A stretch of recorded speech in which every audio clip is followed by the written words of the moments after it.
We've all been there. Your flight lands, you check your connecting gate, you get ready to run.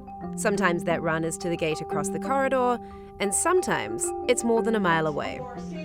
So why does this happen?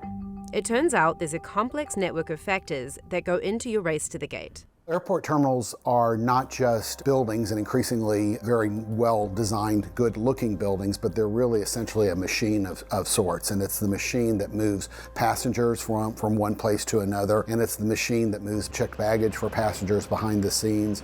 It's the machine that moves aircraft, that fuels airplanes, cleans airplanes, caters airplanes. Anytime you're designing a machine, it's necessary to be able to design it in a way that it meets those programmatic requirements. Jay Lisi specializes in airport terminal architecture. As airport terminals grow bigger to accommodate extra retail space and larger planes, Lisi and his team are highly focused on the number of gates and their ability to accommodate a wide variety of aircraft sizes.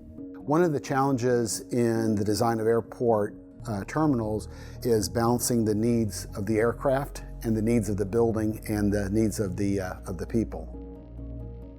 We take a close look at both the percentage of connecting passengers that an airline or group of airlines have in a terminal, and we also take a look at the characteristics of those individual passengers that are connecting. We also look closely at ways to minimize the time and distance between gates for connecting passengers by having distances as short as possible. Then it allows the airline to schedule the flights more closely together.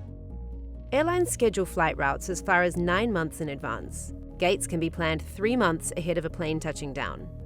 Of course, that can all change with bad weather that shuts down traffic in the gate area, or one broken down plane stuck at a gate. Then the airline is scrambling to solve the puzzle of where to park planes a different way. For United Airlines, a lot of this puzzle solving happens in the middle of downtown Chicago. United's Network Operations Center. It's the hub of global oversight of the company's national and international flights. 5,000 of them every day. I think one common question that we get is if a flight pulls in and the gate's not ready, they see an open gate, and you hear questions of, well, why can't we just park at that gate? And several of the gates that are out there can only accommodate a certain type of aircraft or a couple different types. And so we're not able to park all airplanes at all of our gates. The teams at the NOC look at anything that might disrupt travel, like weather or geopolitical events, and work with airport operations centers to cancel, delay, or increase staff at particular airports.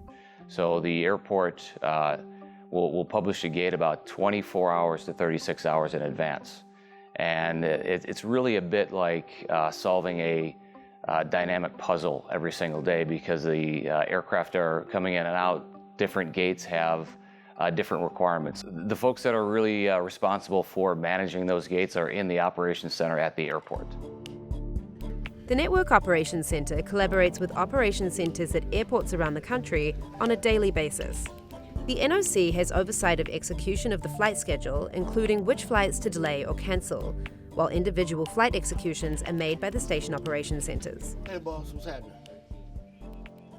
They're busy making sure that we work to keep our customer transfer and connections as seamless as possible here at Dulles. Jeff Abbott oversees United's Station Operations Center here at Dulles International Airport. And when we receive a flight schedule, even 90 days out, we'll start crafting a gate plan, gate plot.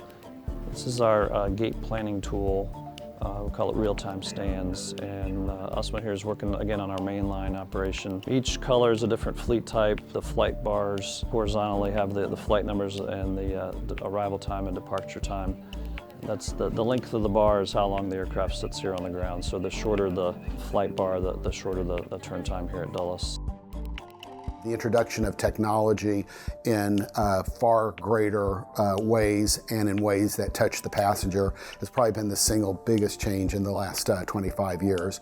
And that's everything from buying tickets and checking in online to using biometrics as a form of identification, to using various technologies to track checked bags through every step of the journey. So in a lot of ways, technology, as it continues development, will be a freeing element in the design of airport terminals and allow us to do designs that are more open and more flexible.